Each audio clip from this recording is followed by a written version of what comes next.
Hola, espero que estén muy bien. En este video veremos cuándo un intervalo es subconjunto propio o impropio de otro intervalo.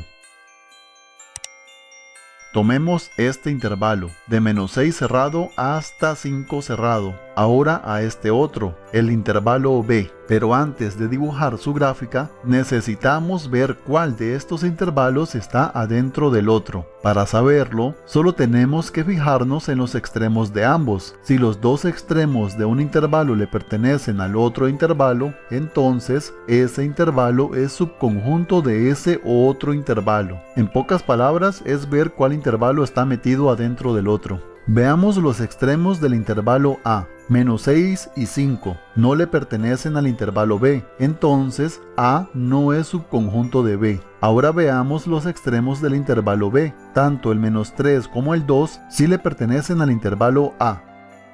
Podemos decir con toda confianza que el intervalo B es un subconjunto del intervalo A, o sea que B está metido adentro de A. Aquí podemos usar el símbolo de subconjunto impropio o el de subconjunto propio. Aquí se nota más claramente, de -3 abierto hasta 2 cerrado. Cualquiera de los dos símbolos significa que el intervalo que esté a la izquierda está contenido adentro del que está a la derecha. La expresión está contenido es lo mismo que decir es subconjunto de. Un subconjunto es algo que está contenido adentro de otro conjunto u otro intervalo.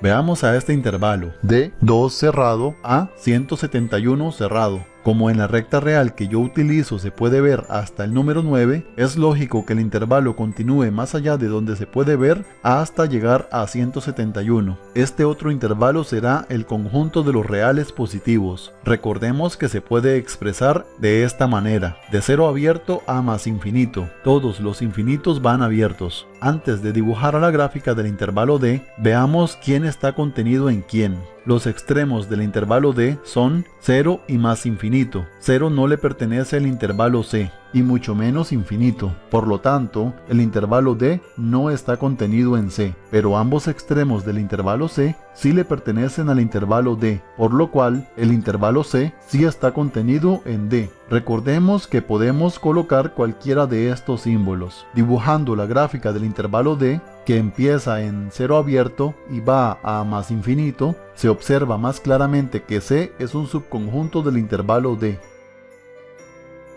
Intervalo D, conjunto de los reales positivos. Intervalo F, de -2 cerrado al infinito positivo. Coloquemos el intervalo D en la recta real, 0 abierto a más infinito. ¿Cuál de estos intervalos es subconjunto del otro? Está claro que F es más grande, pues comienza en -2 cerrado y se extiende hasta más infinito. Además, 0 le pertenece a F, y como ambos poseen como extremo al infinito positivo, no cabe duda de que D está contenido en F, es decir, el intervalo D es subconjunto de F. Se puede usar cualquiera de estos símbolos.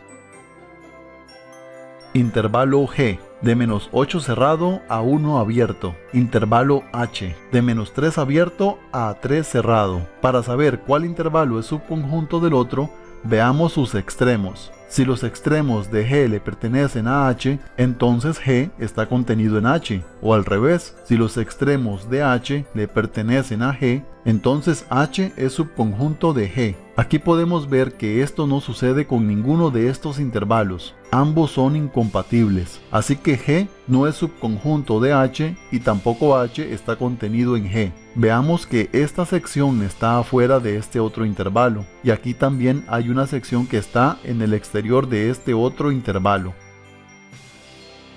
Intervalo J, de 4 abierto a 7 abierto. Intervalo I, de -5 abierto a 0 cerrado. Ninguno de los extremos de J le pertenece a I, tampoco al revés. Ninguno de los extremos de I le pertenecen a J, así que ninguno está contenido en el otro, es decir, ninguno está adentro del otro.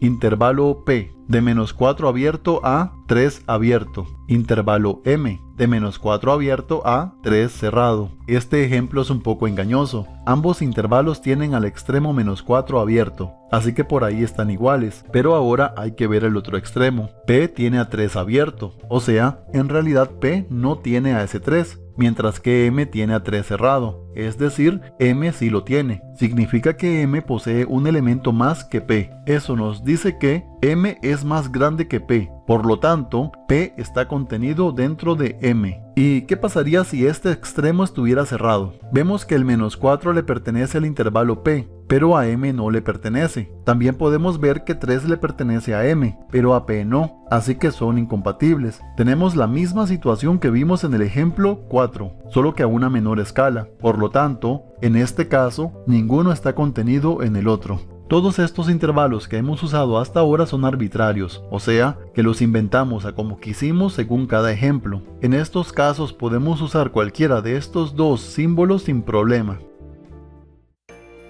Pero si usamos dos conjuntos o intervalos preestablecidos, es decir, que ya tienen una forma definida basada en ciertas reglas matemáticas, como el conjunto de los reales positivos, los reales negativos, los irracionales, los racionales, enteros, naturales y todas sus variaciones, entre otros más, tendremos que usar exclusivamente al símbolo de subconjunto propio, pues no existe la posibilidad de que alguno de estos conjuntos sea igual a cualquiera de los otros. Por ejemplo, el intervalo K representará al conjunto de los números reales, mientras que el intervalo D representa al conjunto de los reales positivos. Como podemos ver, ambos son conjuntos preestablecidos, o sea, que no son inventados por nosotros. Está claro que los reales son el conjunto más grande que existe.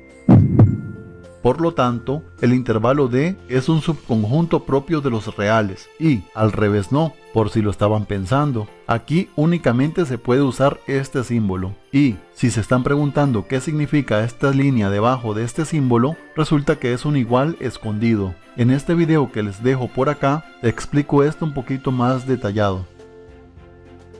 Este es el intervalo E, es el conjunto de los reales negativos. En la gráfica se nota claramente que el intervalo E es subconjunto de K, y como ambos son conjuntos preestablecidos, en este caso, el intervalo E es un subconjunto propio de K, y al revés no. En estos casos solo podemos usar este símbolo. Veamos a este último ejemplo, el intervalo B, de -3 abierto a 2 cerrado. Es evidente que el intervalo B está contenido en el intervalo K, pero como B no es preestablecido, o sea, es un intervalo cualquiera, inventado, se puede volver a usar cualquiera de estos símbolos sin ningún problema. Por lo tanto, B es subconjunto de K, pero no necesariamente es subconjunto propio. Si el video te gustó, por favor dale pulgar arriba y si no estás suscrito aún, suscríbete y comparte este video con tus amistades. Todo eso me ayudará mucho a seguir creando videos. Gracias por tu tiempo y hasta la próxima.